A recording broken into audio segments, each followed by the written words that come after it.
Hello दोस्तों, स्वागत है आप सभी का आचार्य जी चैनल पर।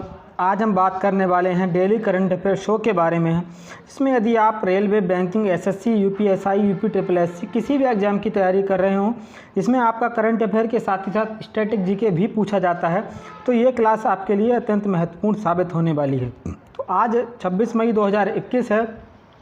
तो आज की दैनिक समसामयिकी के बारे में हम बात करने वाले हैं। दोस्तों, मैं आपको बता दूं, ये क्लास डेली सुबह 6 बजे ही यूट्यूब पर लाइव होती है। इसके अलावा मैं आपको बता देता हूं, आगे पहले क्वेश्चन के साथ शुरुआत करेंगे। वर्ष 2021 की विश्व स्वास्थ्य सभा की जो है अध्यक्षता किसके द्वारा की गई?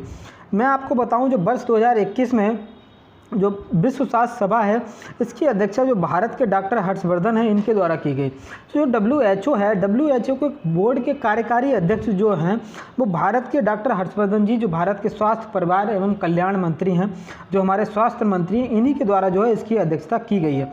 इसके अलावा टेड्रोस एडोनोम जो आपको दिखाई दे रहे हैं, ये WHO के अध्यक्ष हैं। इसके अलावा नरेंद्र सिंह तोमर जो ऑप्शन में मैंने रखा है, ये जो है भारत की कृषि मंत्री हैं। इसके अलावा अनिल सोनी जो हैं वो WHO के पहले CEO बने हैं। तो बात करेंगे WHO के बारे में, मैं भी आपको बताऊंगा। ये तो आपके सामने डॉक्टर हर्षवर्धन है, जो कि हमारे भारत के क्या हैं, ये भारत के जो हैं स्वास्थ्य, परिवार एवं कल्याण मंत्री हैं। और इसके अलावा ये जो हैं WHO के CEO हैं, WHO के अध्यक्ष हैं डॉक्टर टेड्रोस एडोनोम। WHO की स्थापना जो है वो 7 अप्रैल 1948 को होती है।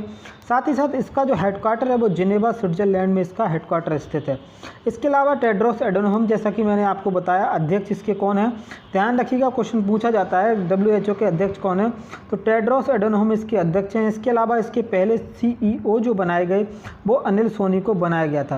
देखो, इसका हेडक्वार्टर जो है वो जिनेवा में स्थित है। तो जिनेवा में एक और भी हेडक्वार्टर स्थित है, जिसके बारे में बता दूं तो वर्ल्ड ट्रेड ऑर्गेनाइजेशन के बारे में हम बताते रहूँ।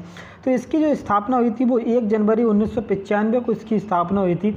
इसकी पहली महिला महानिदेशक जो बनाया गया, वो जो आपको दिखाई दे रही हैं, ये हैं पहली महिला महानिदेशक WTO की। इनका नाम मैं बता दूं आपको, नागोजी ओकोंजो-इवेला। ये देख रहे होंगे आपको किस तरीके से, जो भारतीय फिल्मों में जो विलेन नहीं होते हैं, कुछ उस तरीके की ये दिखाई दे रही हैं। जो पुराने विलेन हुआ करते थे रंजीत थे, उन्हीं के तरीके की ये कुछ शक्ल है। तो नागोजी ओकोंजो-इवेला जो है वो WTO की पहली जो है महिला अध्यक्ष बनी है। इसके अलावा WTO, जैसा कि मैंने आपको बताया, विश्व व्यापार संगठन, हेडक्वार्टर इसका भी जिनेवा, स्विट्जरलैंड में ही स्थित है। इसके अलावा एक बात और मैं बता दूं, WHO के 164 तो सदस्य हैं, और नवीनतम जो इसका 164वां सदस्य देश है, उसका नाम है अफगानिस्तान। ध्यान रखिएगा, क्वेश्चन पूछा जाएगा और पूछा भी गया है, रेलवे में ही पूछा गया था, SSC में भी, कि WTO के जो है नवीनतम देश जो है इसका कौन सा सदस्य है, तो अफगानिस्तान। आप ध्यान रखिएगा।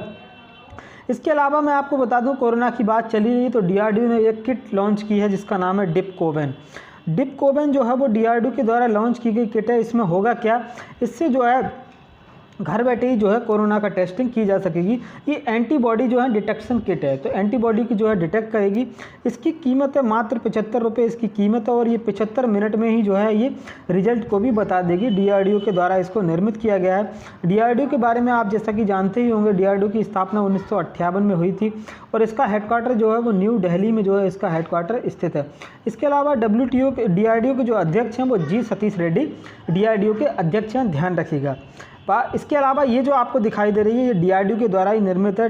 एक दवाई बनाई गई DRDO के द्वारा, 2DG, जिसका नाम है 2-डिऑक्सी-डी-ग्लूकोज।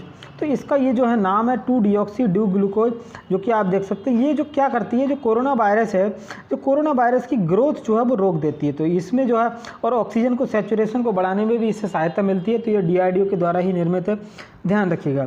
इसके बाद बात करेंगे अगले क्वेश्चन के बारे में। अंतर्राष्ट्रीय हॉकी फेडरेशन द्वारा FIH प्रेसिडेंट अवार्ड किसे दिया गया? तो ये जो अवार्ड है, देखो, अभी हाल ही में जो फेडरेशन ऑफ इंटरनेशनल हॉकी संस्था है, ये बहुत ज़्यादा चर्चा में रही है। इसके बारे में मैं बता दूं, ये जो प्रेसिडेंट अवार्ड है वो भारत के BK पांडेयन है, इनको दिया गया है। तो मैं आपको बता दूं इसके बारे में, जो FIH है, इसके हाल ही में अध्यक्ष भी चुने गए थे। अध्यक्ष भारतीय ही थे, उनका नाम नरेंद्र बत्रा जो थे, उनको दोबारा इसका अध्यक्ष चुना गया। फेडरेशन ऑफ इंटरनेशनल हॉकी, ये जो है हमारा जो अंतर्राष्ट्रीय हॉकी फेडरेशन है, उनका अध्यक्ष चुना गया था। इनको दूसरी बार चुना गया था। इसके अलावा मैं आपको बता दूं, इंडिया हॉकी के जो अध्यक्ष हैं ज्ञानेंद्रो निगोबाम जो हैं, वो इंडिया हॉकी के जो हैं अध्यक्ष हैं, ध्यान रखिएगा। इसके अलावा जो ऑप्शन में आपको दिखाई दे रही हैं सस्मिता लहंका, ये मैं आपको बता दूं इनको एशिया इन्फोर्समेंट एनवायरनमेंट का अवार्ड दिया गया था। उसके अलावा सुरेश मुकुंद यदि मैं आपको बताऊं तो इनको वर्ल्ड कोरियोग्राफी का अवार्ड मिला था, मैंने आपको पिछली क्लास में बताया भी था। इसके अलावा नुकुलू फोम जो है इनको दिया गया था विटली अवार्ड। तो विटली अवार्ड क्या होता है, ये ग्रीन ऑस्कर के नाम से इसको जाना जाता है, पर्यावरण के संरक्षण के लिए नुकुलू फोम को इस अवार्ड को दिया गया था। इसके अलावा हॉकी की बात, ये जो है इनको दिया गया ये अवार्ड जो है उड़ीसा के, ये जो हैं जो हॉकी प्रेसिडेंट जो अवार्ड दिया गया है उड़ीसा के यहाँ, ये जो नवीन पटनायक जो हैं इनके चीफ सेक्रेटरी जो हैं यही हैं, तो इन्हीं को जो है इस अवार्ड को दिया गया है। इसके बाद बात करेंगे अगले, ये हैं हमारे नरेंद्र बत्रा, इनको जो है इसका नरेंद्र बत्रा जो हैं वो फेडरेशन ऑफ इंटरनेशनल हॉकी जो है इसके अध्यक्ष हैं, ध्यान रखिएगा। इसके अलावा मैं आपको बता दूं हॉकी के बारे में, तो हॉकी का 2018 का जो वर्ल्ड कप का आयोजन हुआ था वो उड़ीसा में ही हुआ था, उड़ीसा के भुवनेश्वर में। इसके अलावा वर्ष 2023 का जो हॉकी वर्ल्ड कप होगा उसका भी आयोजन जो है वो भारत में ही होने वाला है। इसके अलावा मैं आपको बता दूं हॉकी का भारत में सबसे बड़ा स्टेडियम बनाया जा रहा है, वो कौन सा स्टेडियम है, उसका नाम है बिरसा मुंडा स्टेडियम। ये कहाँ बन रहा है वो यदि मैं आपको बताऊं तो राउरकेला जो उड़ीसा है वहाँ पर इसको बनाया जा रहा है। ये भारत का सबसे बड़ा हॉकी का स्टेडियम होने वाला है, ध्यान रखिएगा। इसके बाद बात करेंगे, हॉकी की बात आई है तो मेजर ध्यानचंद की बात ना हो ऐसा हो ही नहीं सकता। हॉकी के जादूगर मेजर ध्यानचंद, इनके जो जन्म दिवस है 29 जुलाई को इनका जन्म दिवस होता है और इसी दिन जो है भारत में राष्ट्रीय खेल दिवस भी मनाया जाता है। इसके अलावा इन्होंने भारत को ओलंपिक में 3 गोल्ड मेडल दिलाए थे, ध्यान रखिएगा। 1928 में, 1932 में और 1936 में 3 गोल्ड मेडल इन्होंने भारत को दिलाए। इसके अलावा मैं बता दूं हॉकी में ही भारत को जो एटन ग्लिच अवार्ड है वो भारत को दिया गया है, तो ये भारत को ही दिया गया है, ध्यान रखिएगा। इसके बाद अगला क्वेश्चन हमारा ये है कि वर्ष 2021 का पहला चंद्र ग्रहण कब लगने वाला है। देखिए चंद्र ग्रहण जो है भारत पहला जो है 2021 का लगने वाला है। ये जो है ऐसी, ये कब लगेगा वो मैं आपको बताऊं तो 26 मई को जो है ये लगने वाला है। ये इसकी देखो चंद्र ग्रहण होता क्या है पहले वो समझ लीजिएगा आप। चंद्र ग्रहण जैसे ये मान लीजिए चंद्रमा है और ये हमारा सूर्य है, ये सन है और ये हमारा मून है। तो चंद्र ग्रहण कब लगता है, चंद्रमा और सूरज के बीच जब पृथ्वी आ जाती है तब जो है चंद्र ग्रहण लगता है, तो उस जो स्थिति है उसको चंद्र ग्रहण कहा जाता है। इसके अलावा यदि मैं आपको सूर्य ग्रहण बताऊं तो सूर्य ग्रहण जो है सूर्य और पृथ्वी के बीच जब चंद्रमा आ जाता है उसको सूर्य ग्रहण कहा जाता है। तो इसको जो है 26 मई को जो है ये लगने वाला है, ऐसा जो है बताया गया है। इसके बाद बात करेंगे आगे सोलर सिस्टम के बारे में। यदि मैं आपको कुछ चीज़ें बता दूं तो वो समझ लीजिएगा। सोलर सिस्टम में हमारे अभी जो हैं 8 ग्रह हैं, 8 ग्रह हैं। पहले एक प्लूटो भी ग्रह था लेकिन प्लूटो जो है सोलर सिस्टम से बाहर हो गया। तो 8 ग्रह है, यदि आप जानना चाहें तो इस तरीके से आप याद रख सकते हैं MBE उसके बाद सन। तो Mercury, Venus, Earth, Mars, Jupiter, Saturn, Uranus, Neptune, 8 ग्रह हैं, ध्यान रखिएगा। सूर्य के सबसे पास ग्रह कौन सा है, मरकरी है। उसके बाद वीनस आता है, तीसरे नंबर पर हमारा अर्थ है। मार्स आ जाता है, सबसे बड़ा ग्रह जुपिटर बृहस्पति है। उसके बाद शनि, फिर अरुण, वरुण और ये प्लूटो बाहर हो चुका है, ध्यान रखिएगा। इसके अलावा अगले क्वेश्चन के बारे में बात करेंगे, हाल ही में किस राज्य सरकार के द्वारा संजीवनी परियोजना शुरू की गई। देखो ये संजीवनी परियोजना है क्या, पहले आप ये समझ लीजिएगा। जो भी कोविड-19 के रोगी हैं, जैसे जो हल्के फुल्के रोगी हैं जिनको हल्के लक्षण हैं कोविड-19 के, उनसे ये कहा गया कि आप जो है होम आइसोलेट होइएगा, आप होम आइसोलेशन में रहिए। तो उनका होगा क्या, एक तरीके का उनको जो है किट प्रोवाइड कराई जाएगी। तो ये जो है संजीवनी परियोजना के तहत होगा, चिकित्सीय जो सुविधाएँ होंगी उसको जो है प्रोवाइड कराया जाएगा। तो ये जो योजना है संजीवनी योजना हरियाणा सरकार के द्वारा शुरू की गई। इसके अलावा कल की क्लास में भी मैंने आपको बताया था हिमाचल प्रदेश के द्वारा भी एक शुरू की गई थी टूल किट, जो है कोविड-19 टूल किट योजना जो है शुरू की गई थी हिमाचल प्रदेश के द्वारा। उसमें भी जो है जो टूल किट है वो जो है इसमें दी जाएगी, टूल किट। इसके अलावा मैं आपको बताऊं ये जो है हरियाणा के मुख्यमंत्री मनोहर लाल खट्टर, इनके द्वारा जो है इसकी शुरुआत की गई। तो हरियाणा के बारे में यदि आप मैप में देखना चाहें तो ये जो है देखो ये है हमारा हरियाणा। हरियाणा जो है ये वाला राज्य रहा। तो हरियाणा की सीमा किस किस से लगती है वो यदि मैं आपको बताऊं, देखो इधर हिमाचल प्रदेश है, पंजाब है, राजस्थान है, उत्तर प्रदेश है। हरियाणा की जो राजधानी है वो आप ध्यान रखिएगा, चंडीगढ़ यहाँ की राजधानी है। चंडीगढ़ राज्य के वास्तुकार कौन थे वो यदि आप जानना चाहें तो इसके जो वास्तुकार थे वो ली कार्बूसियर जो थे वो इसके वास्तुकार थे। इसके अलावा जैसा कि मैंने आपको बताया हरियाणा की राजधानी चंडीगढ़ ही है। इसके यहाँ के जो मुख्यमंत्री हैं मनोहर लाल खट्टर हैं। लोकसभा की यहाँ पर 10 सीट्स हैं, ध्यान रखिएगा। इसके अलावा हरियाणा के नेशनल पार्क यदि आप जानना चाहें तो कालेश्वर जो है हरियाणा में नेशनल पार्क है। उसके अलावा एक सुल्तानपुर भी हरियाणा का ही नेशनल पार्क है। देखो हरियाणा राज्य से एक बहुत महत्वपूर्ण योजना की शुरुआत हुई थी 22 जनवरी 2015 को। जब इसकी शुरुआत क्या हुई थी, प्रधानमंत्री मोदी जी के द्वारा इसको शुरुआत किया गया था। बेटी बचाओ बेटी पढ़ाओ योजना हरियाणा पानीपत से ही इसकी शुरुआत हुई थी। हरियाणा से ही इसको क्यों शुरू किया गया, ये वो यदि आप जानना चाहें तो मैं बता देता हूँ। हरियाणा से इसको शुरुआत करने का कारण ये था क्योंकि हरियाणा में जो है लिंगानुपात, भारत का सबसे कम जो लिंगानुपात है वो हरियाणा में ही है। इसके अलावा सर्वाधिक यदि आप लिंगानुपात जानना चाहें तो केरल राज्य का सर्वाधिक लिंगानुपात है। उसके अलावा कुछ और योजनाएं जो अन्य राज्यों के द्वारा स्टार्ट की गई, तो उत्तराखंड की जो पुलिस है उसके द्वारा मिशन हौसला योजना शुरू की गई। इसमें होगा क्या कि कोविड-19 के जो हैं रोगी हैं उनको कोविड कंट्रोल रूम का गठन किया जाएगा। उसके तहत जो है उनको हौसला देने में मदद होगी और उसमें जो कोविड-19 के रोगी हैं उनको जल्दी से रिकवर करने में मदद मिलेगी। इसके अलावा जो मध्य प्रदेश है उसके द्वारा एक योजना शुरू की गई, मुख्यमंत्री कोविड अनुकंपा नियुक्ति योजना। इसमें क्या होगा, जो कोविड-19 के जो भी रोगी हैं, मतलब कोई भी कर्मचारी हैं, सरकारी कर्मचारी, यदि किसकी भी मृत्यु हो जाती है तो उसके जो परिजन है उसको उनकी जगह पर जो है नियुक्ति दी जाएगी, उनको जो है नौकरी दी जाएगी। ऐसी योजना मध्य प्रदेश सरकार के द्वारा शुरू की गई। मध्य प्रदेश के बारे में बता दूं, मध्य प्रदेश के जो मुख्यमंत्री हैं वो शिवराज सिंह चौहान जी यहाँ के मुख्यमंत्री हैं। इसके अलावा एक और योजना शुरू की गई थी छत्तीसगढ़ राज्य के द्वारा। छत्तीसगढ़ राज्य के द्वारा कौन सी योजना शुरू की गई थी वो यदि मैं आपको बताऊँ तो महतारी दुलार योजना जो है छत्तीसगढ़ राज्य सरकार के द्वारा शुरू की गई। उसमें यह होगा जो भी कोविड-19 के चलते बच्चे अनाथ हो गए उनका जो है भरण पोषण जो है इसके द्वारा किया जाएगा। उसके अलावा भरण पोषण योजना यदि आपको याद हो तो मध्य प्रदेश सरकार के द्वारा शुरू की गई थी।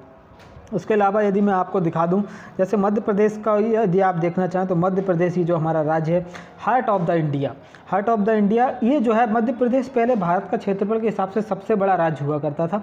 लेकिन ये जो छत्तीसगढ़ आपको राज्य दिखाई दे रहा है ये मध्य प्रदेश से सन 2000 में अलग हो गया। सन 2000 में 3 राज्य अलग हुए थे। उत्तर प्रदेश से तो उत्तराखंड अलग हुआ था, बिहार से झारखंड अलग हुआ था, 3 नए राज्य बने थे। तो उसके बाद जो भारत का क्षेत्रफल के हिसाब से नंबर 1 पर जो राज्य आ गया वो राजस्थान आ गया। तो मध्य प्रदेश जो है 2nd नंबर पे आता है। तो छत्तीसगढ़ इससे अलग हो गया था सन 2000 में।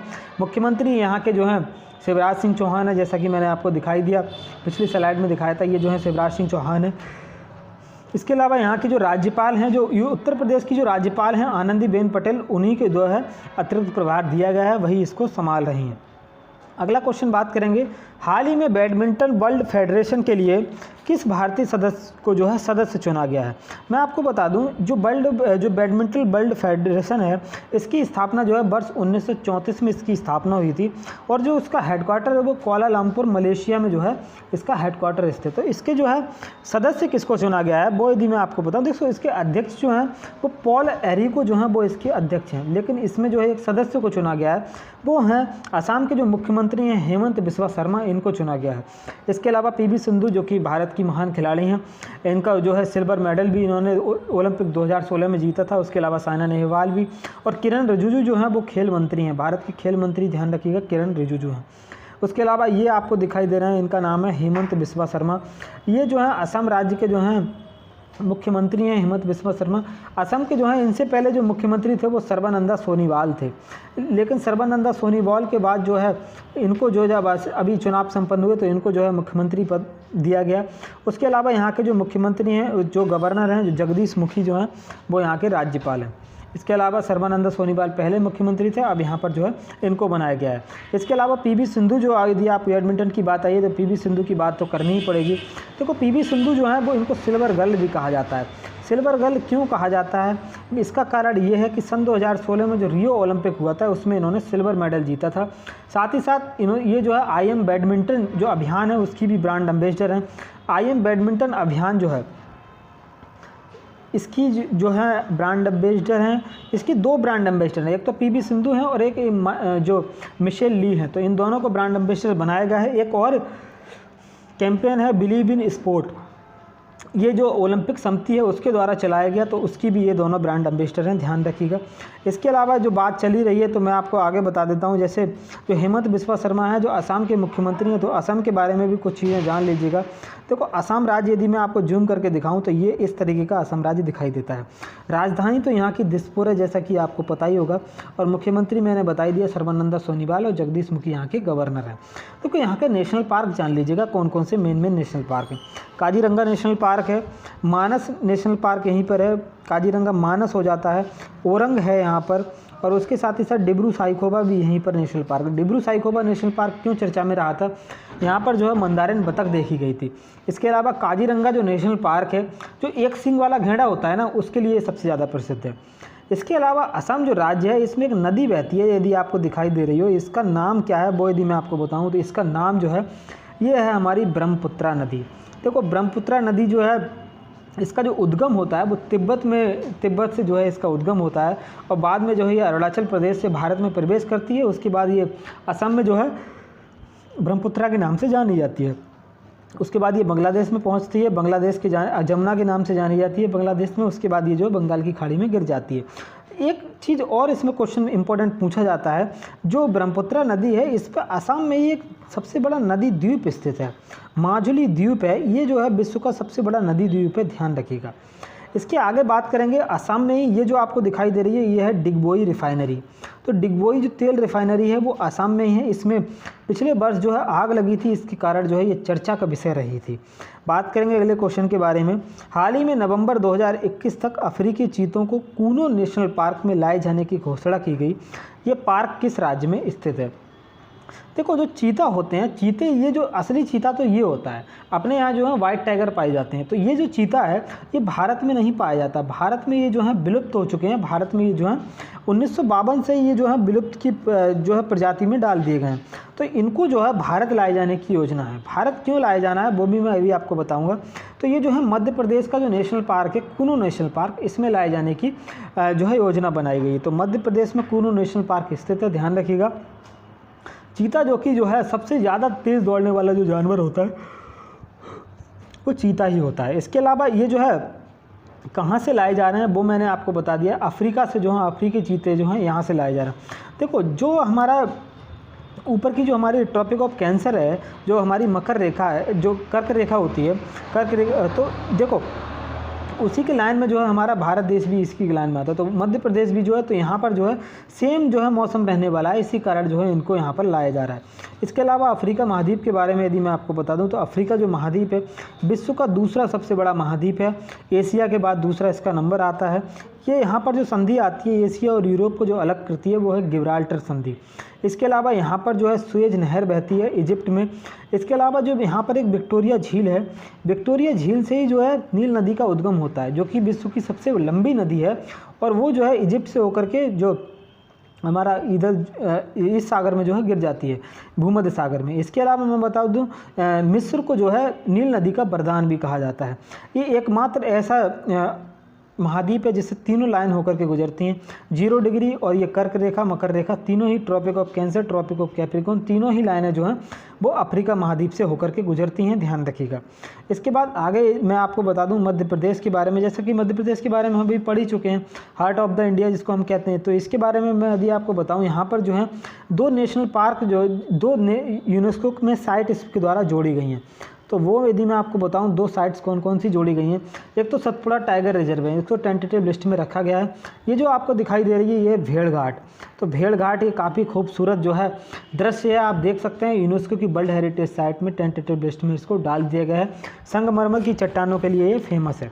इसके अलावा मैं यदि आपको मध्य प्रदेश के नेशनल पार्क दिखाना चाहूँ तो वो आप देख लीजिएगा, जो कि बहुत ज़्यादा इंपॉर्टेंट भी हैं और पूछे भी जाते हैं। पन्ना टाइगर रिजर्व मध्य प्रदेश में ही स्थित है। बांधवगढ़ जो है ये भी मध्य प्रदेश में स्थित। मध्य प्रदेश को मैं आपको बता दूं दोस्तों टाइगर स्टेट कहा जाता है, क्योंकि भारत के सर्वाधिक टाइगर जो हैं इसी राज्य में पाए जाते हैं। इसके अलावा सतपुड़ा नेशनल पार्क, जैसा कि मैंने आपको बताया, इसको जो है यूनेस्को की वर्ल्ड हेरिटेज साइट में भी शामिल होने की बात हो रही है। इसके अलावा पेंच और कान्हा नेशनल पार्क, ध्यान रखिएगा। बात करेंगे अगले क्वेश्चन के बारे में। हाल ही में नीरागुंगा ज्वालामुखी में विस्फोट हो गया, यह किस देश में स्थित है? मैं आपको बता दूं ये जो नीरागुंगा ज्वालामुखी है अभी हाल ही में इसमें विस्फोट हुआ है। ये कौन से देश में स्थित है? तो कांगो जो है यहाँ पर जो है ये स्थित है। देखो पहले जो है वर्ष 2002 में इसमें विस्फोट हुआ था, उसके बाद वर्ष 2021 में लगभग 19 सालों के बाद इसमें विस्फोट हुआ है। डेमोक्रेटिक जो रिपब्लिक ऑफ कांगो है वहाँ पर इसको जो है विस्फोट हुआ है। इसके अलावा मैं आपको बता दूँ इसको जो है इसका जो लावा है, ये जो आपको लावा दिखाई दे रहा है, ये इतना ज़्यादा विकराल रूप ले चुका है कि जो आसपास के गांव हैं, सड़कें हैं, वहाँ पर जो है ये पहुँच चुका है। इसके अलावा कुछ और भी जो है ज्वालामुखी, अभी हाल ही में एक जो और ज्वालामुखी चर्चा में रहा था उसका नाम था सिनाबुंग। तो सिनाबुंग करंट अफेयर का विषय रहा है, हाल ही में मैंने आपको बताया भी था। तो ये कहाँ पर जो है इरप्ट हुआ, तो मैं आपको बता दूं इंडोनेशिया में जो है ये फटा था। इसके अलावा मैं और जो आपको दिखाना चाहूँ जो मेजर एक्टिव वोल्केनो है, देखो भारत का एक ही है जो कि सक्रिय ज्वालामुखी है, वो है बैरन आइलैंड। ये जो है अंडमान सी में स्थित है। उसके अलावा यदि मैं आपको बताऊं, देखो इसमें आपको धुंधला दिख रहा होगा लेकिन फिर भी मैं आपको बता देता हूं, ये जो है जो एक स्ट्राम्बोली है उसको भूमध्य सागर का प्रकाश स्तंभ कहा जाता है। उसके अलावा माउंट वेसुवियस इटली में स्थित है, माउंट एटना भी यहीं पर है। स्ट्राम्बोली जैसे कि मैंने आपको बताया भूमध्य सागर का प्रकाश स्तंभ उसको कहा जाता है। उसके अलावा अमेरिका में यहाँ पर एक हवाई द्वीप है, वहाँ पर जो है मोना लाओ जो ज्वालामुखी है वो पाया गया था। तो मोना लाओ जो है विश्व का सबसे बड़ा ज्वालामुखी यही है। इसके अलावा और मैं यदि आपको बताना चाहूँ, जैसा कि मैंने आपको बताई दी है बैरन आइलैंड, आप ध्यान रखिएगा भारत का एकमात्र सक्रिय ज्वालामुखी है। उसके अलावा बात करेंगे अगले क्वेश्चन के बारे में, हाल ही में किसे इंडिया बायोडाइवर्सिटी अवार्ड 2021 से सम्मानित किया गया। देखो बायोडाइवर्सिटी को जो कंजर्वेशन को लेकर के जो है अब भारतीय को ही अवार्ड दिया गया है। ये जो दिया गया है शाजी एन.एम, इनको जो है वर्ल्ड बायोडाइवर्सिटी अवार्ड से इनको सम्मानित किया गया। इनको क्या कहा जाता है, ट्यूबर मैन के नाम से भी इनको जाना जाता है, ट्यूबर मैन के नाम से। इसके अलावा जो आपको ऑप्शन दिखाई दे रहे हैं सुंदर लाल बहुगुणा, ये भारत के महान पर्यावरणविद थे, इनका जो है हाल ही में निधन हो चुका है। इसके अलावा इन्वायरमेंट मिनिस्ट्री जो है जो पर्यावरण मंत्री हैं भारत के वो प्रकाश जावड़ेकर हैं। इसके अलावा वन रिपोर्ट जो है तो भारत में हर 2 वर्षों में जो है प्रकाशित होती है और ये जो है तो उत्तराखंड की राजधानी है देहरादून, वहाँ से इसको प्रकाशित किया जाता है। ये जो है जो साजी एन.एम है वो ये हैं, आपको दिखाई दे रहे होंगे, इनको जो है अवार्ड दिया गया है। इनको अवार्ड क्यों दिया गया है, इन्होंने जो है अपना खेत जो है अपने खाए थे उसमें जो है 200 से अधिक प्रकार की फसलों का उत्पादन किया। जैसे यदि मैं आपको मेजर बताना चाहूँ तो हल्दी की जो है इन्होंने 40 से ज़्यादा किस्में इन्होंने जो है उगाई हैं। उसके अलावा जैसे अदरक यदि हो गया तो अदरक की 30 किस्में जो हैं इन्होंने उगाई। तो एक तरीके की जैव विविधता की बात की है, जैव विविधता को इन्होंने बढ़ावा दिया है। इसके अलावा मैं यदि आपको बताऊं 22 मई को जो है विश्व जैव विविधता दिवस भी मनाया जाता है।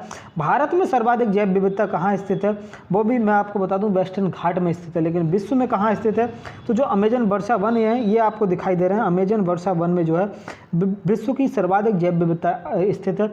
लंग्स ऑफ द अर्थ इन्हीं को कहा जाता है, पृथ्वी का फेफड़ा इन्हीं को कहा जाता है। सब सर्वाधिक जो है ऑक्सीजन यहीं से हमको प्राप्त होती है, पूरे विश्व में यहीं पर प्राप्त होती है। पिछले वर्ष इसमें जो है आग लग गई थी, इसके कारण ये भी चर्चा का विषय रहा था। इसके अलावा मैं आपको बता दूं भारत में जो है सर्वाधिक जैव विविधता, ये जो वेस्टर्न घाट आपको दिखाई दे रहा है ना, यहाँ पर जो है सर्वाधिक जैव विविधता पाई जाती है। ये जो आपका महाराष्ट्र, गुजरात महाराष्ट्र और ये जो हमारा कर्नाटक, केरल, तमिलनाडु का जो तट हो जाता है वहाँ पर इसको जो है पाया जाता है। इसके अलावा बात करेंगे अगले क्वेश्चन के बारे में, हाल ही में एशियन क्रिकेट काउंसिल ने एशिया कप को स्थगित करते हुए कब कराने की घोषणा की है। देखो जो एशियन कप का जो आयोजन होना था इसको जो है स्थगित कर दिया गया है। इसका आयोजन पैसे तो 2020 में होना था, इसको कहाँ आयोजित कराने की बात हो रही थी, पहले इसमें जो है जो खच्चर कंट्री पाकिस्तान की बात हो रही थी कि पाकिस्तान कह रहा है कि हम एशिया कप कराएंगे, यहाँ से जो है इसको निरस्त कर दिया गया। उसके बाद इसको कहाँ ले जाया गया, यूएई की बात हुई थी, तो यूएई की नहीं, लेकिन अब इसको जो है आयोजन कराया जाएगा। इसको जो है श्रीलंका में जो है 2021 में आयोजन होना था, लेकिन अब इसको जो है आयोजन 2023 में जो है इसका कराया जाएगा श्रीलंका में। ध्यान रखिएगा एशिया कप का जो है, एशिया कप हर 2 वर्ष में इसका आयोजन होता है, लेकिन देखो मैं आपको बता दूं एशिया कप जो है 2018 में लास्ट हुआ था, तो 2018 का जो है भारत ने जीता था। इसके कप्तान रोहित शर्मा रहे थे और विराट कोहली ने उस वक्त जो है आराम लिया था। इसके अलावा मैं आपको बताऊँ ये जो है आईसीसी के बारे में यदि मैं आपको बता दूँ तो आईसीसी की जो स्थापना हुई थी वो वर्ष 1909 में स्थापना हुई थी और हेडक्वार्टर इसका दुबई में स्थित है। साथ ही साथ इसके जो अध्यक्ष हैं वो ग्रेग वर्कले जो हैं वो इसके अध्यक्ष हैं। बात करेंगे आगे, हाल ही में प्रधानमंत्री मोदी जी ने चक्रवाती तूफान यास की तैयारियों का जायजा लिया। यास तूफान के कहाँ आने की संभावना है, मैं आपको बता दूं हाल ही में जो है तूफानों ने काफ़ी तूफान मचा रखा है। तो जो भारत का जो नीचे वाला जो रीजन है, ये वाला तो हो जाता है अरेबियन सी, हमारा ये वाला रीजन हो जाता है। इसके अलावा ये वाला जो रीजन है बंगाल की खाड़ी इधर पड़ती है, यहाँ पर जो है इसकी आने की उम्मीद जताई है, मतलब फिक्स यहीं पर है कि यहीं पर जो है ये आने वाला है। बंगाल की खाड़ी में जो है इस तूफ़ान की आने की संभावना है। तो ये जो है इसकी अलर्ट, हाई अलर्ट जारी किया जा चुका है इसको लेकर के। तो इससे पहले भी एक तूफ़ान जो अभी हाल ही में आया है भारत में, तौकते तूफ़ान, उसने भी काफ़ी तूफ़ान मचाया था। देखो उसकी जो स्पीड थी वो 175 किलोमीटर पर घंटा थी, लेकिन ये उसका भी बाप आ रहा है, 185 किलोमीटर पर घंटा की स्पीड है।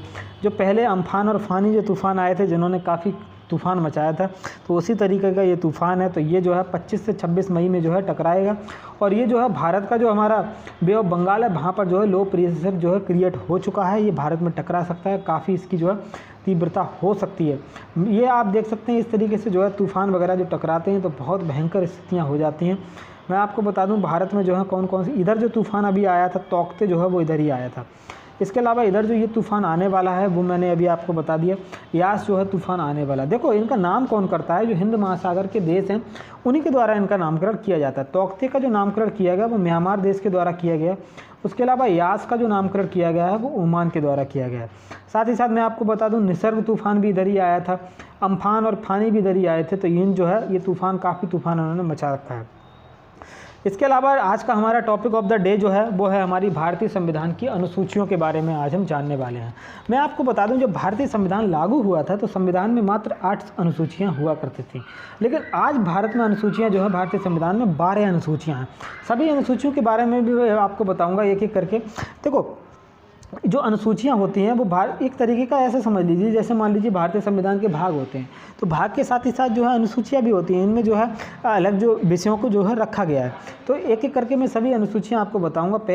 8 अनुसूचियाँ पहले थी और 12 अभी जो हैं जोड़ करके हो गई। तो पहली अनुसूची यदि मैं आपको बताऊँ इसमें क्या है, इसमें जो है हमारे जो भारत में जितने राज्य हैं और जो केंद्र शासित प्रदेश हैं उनके बारे में बताया गया है। तो भारत में अभी 28 तो राज्य हैं और हमारे कितने के केंद्र शासित प्रदेश हैं, 8 केंद्र शासित प्रदेश हैं। तो उनके बारे में जो है पहली अनुसूची में बताया गया है।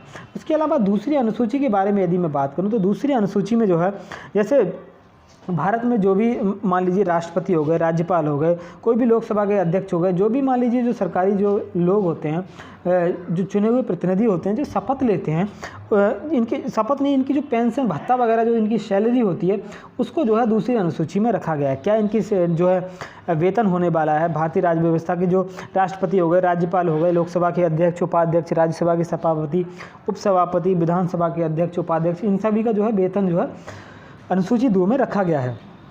उसके अलावा तीसरी अनुसूची यदि मैं आपको बताऊं तो इसमें जो मंत्री होते हैं, जो भी मंत्री होते हैं उनकी शपथ को रखा गया है। ये शपथ ग्रहण का जो है तीसरी अनुसूची में इसको रखा गया है।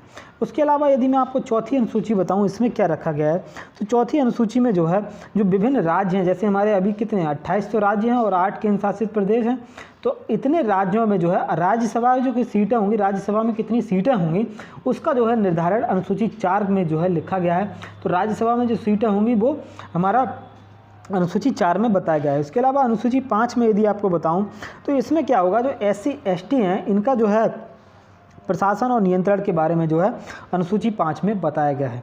इसके अलावा यदि मैं आपको अनुसूची 6 बताना चाहूँ तो छठी जो अनुसूची है इसमें 4 राज्य हैं। एक तो असम है, ध्यान रखिएगा, असम, मेघालय, उसी के साथ ही साथ त्रिपुरा और मिजोरम, ये जो 4 राज्य हैं इनका जो है SC और ST जो है इनका जो जनजातीय क्षेत्र है इसके प्रशासन के बारे में अनुसूची 6 में रखा गया है। उसके अलावा यदि मैं आपको 7वीं अनुसूची बताऊं तो 7वीं अनुसूची में जो है जो विषय होते हैं, जैसे मान लीजिए केंद्र और राज्य के मध्य जो है शक्ति का बंटवारा है। इसमें होगा क्या, केंद्र और राज्य के मध्य शक्ति का बंटवारा है, इसमें जैसे कौन जो है केंद्र पर जो है किस कानून को बनाने की जो है अनुमति जो है केंद्र को है, कौन जो है किस पर कानून जो है राज्य बना सकता है, उसका जो है बंटवारा किया गया है। तो इसमें 3 तो विषय हैं, एक तो संघ सूची होती है हमारी, एक राज्य सूची होती है और साथ ही साथ एक होती है समवर्ती सूची। तो जो संघ सूची होती है इसमें जो है केंद्र को अधिकार होता है कि वो इस पर कानून बनाए। उसके अलावा राज्य सूची में राज्य को अधिकार होता है कि राज्य कानून बनाए और समवर्ती में दोनों ही जो है कानून बना सकते हैं। जैसे मान लीजिए कोई भी विदेशी मामला आता है, उसको जो है विदेशी मामला है, हमारा परमाणु ऊर्जा कार्यक्रम है, ये सब जो है संघ सूची का विषय है, वो केंद्र सरकार इस पर कानून बना सकती है। तो राज्य सरकार के पास जैसे पुलिस होगी तो पुलिस किसके अंडर आती है, राज्य सरकार के अंदर आती है। संवर्धित सूची में शिक्षा वगैरह जो हो जाती है संवर्धित सूची के विषय हैं। उसके अलावा 8वीं अनुसूची में यदि आपको बताऊं तो 8वीं अनुसूची में जो है 22 भाषाओं का जो है इसमें उल्लेख है। तो 22 भाषाएं जो है इसमें उल्लेख है। जो भारतीय संविधान लागू हुआ था तो उसमें मात्र 14 भाषाएं थी, लेकिन उनको जोड़ा गया और जोड़ करके 22 भाषाएं कर दी गई। तो आगे की अनुसूची हम आने वाली कल की क्लास में पढ़ेंगे। तो इसके अलावा मैं आपको बता दूं दोस्तों, यदि आप इस चैनल पर नए हैं तो चैनल को सब्सक्राइब कर सकते हैं। इसके अलावा वीडियो यदि आपको पसंद आई हो तो लाइक कीजिएगा। यदि आपका कोई भी क्वेश्चन हो तो कमेंट बॉक्स में आप पूछ सकते हैं। इसके अलावा यदि आप डेली PDF प्राप्त करना चाहते हैं मेरी क्लासेस की, तो ये टेलीग्राम चैनल का ग्रुप लिंक है, इसको जो है आप ज्वाइन कर सकते हैं। तो थैंक यू दोस्तों, गुड बाय।